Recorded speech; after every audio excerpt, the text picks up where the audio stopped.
วันนี้เรามาในทีมประวัติศาสตร์ที่ขอเตือนก่อนเลยนะคะ ถ้าใครกำลังทานข้าวอยู่อาจจะต้องวางช้อนก่อนค่ะ ใช่ครับ เพราะนี่คือเหตุการณ์ที่นักประวัติศาสตร์เรียกว่า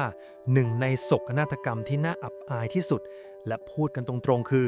เหม็นที่สุดในหน้าประวัติศาสตร์โลก เกริ่นมาขนาดนี้เหม็นนี่คือเหม็นจริงๆใช่ไหมคะ ไม่ได้พูดเวอร์ ของจริงครับ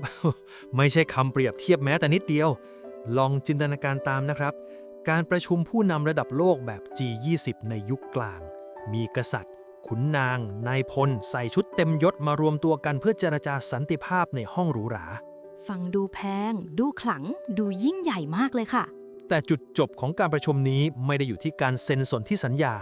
แต่อยู่ที่พื้นห้องประชุมถล่ม แล้วผู้นำกว่า 60-100 ชีวิต ร่วงลงไปตายในบ่อปฏิกูลใต้ตึกครับ เดี๋ยว ตกลงไปในบ่ออุจจาระจริงๆเนี่ยนะคะ จริง 100% ครับ เหตุการณ์นี้ชื่อว่า Erfurt Latrine Disaster เกิดขึ้นปีคศ 1184 ปี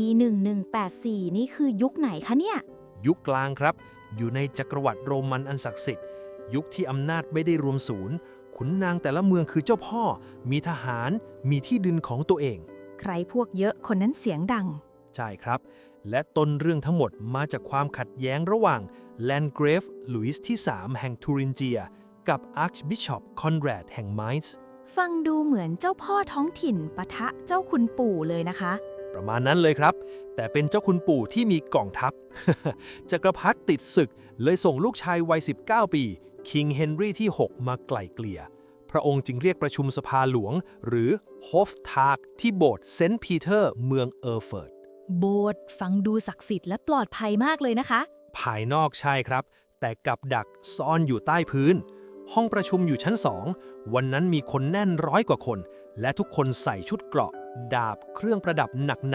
น้ำหนักรวมคือมหาศาลเลยสิคะ ๆ ใช่ครับ พื้นไม้เก่าๆ รับไม่ไหว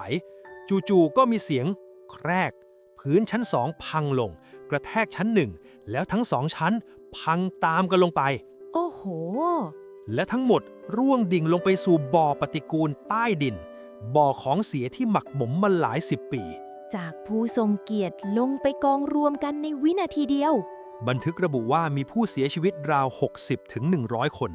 สาเหตุการตายหลักๆ มี 3 อย่าง 1. กระแทกพื้นและถูกซากอาคารทับ 2. จมน้ำปฏิกูล เพราะชุดเกราะถ่วง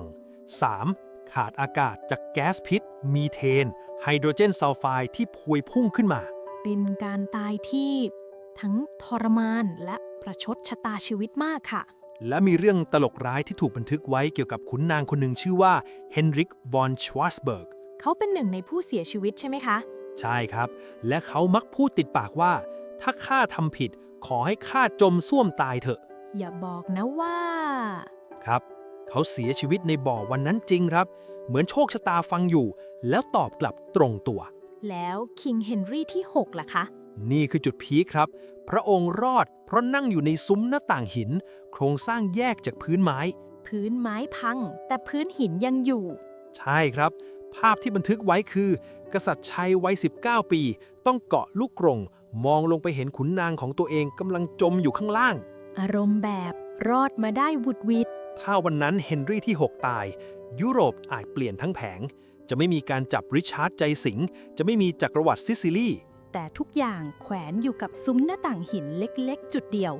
เรื่องนี้ทำให้เห็นเลยนะคะ ว่าความยิ่งใหญ่กับหายนะ มันห่างกันแค่ก้าวเดียวจริง อำนาจยศถาบรรดาศักดิ์ไม่มีความหมายเลย ถ้าคุณยืนอยู่บนพื้นไม้ผุๆเหนือบ่อส้วม ๆ และก็ต้องขอบคุณช่างประปาและวิศวกรยุคใหม่จริง ๆ ค่ะ ถ้าคุณชอบเรื่องราวประวัติศาสตร์แปลกๆ แบบนี้อย่าลืมกดติดตาม Zero to Know ไว้นะครับ แล้วเจอกันใหม่ตอนหน้าค่ะ กับเรื่องเล่าที่สนุกกว่าที่คิดครับ จากศูนย์สู่รู้สนุกทุกคลิป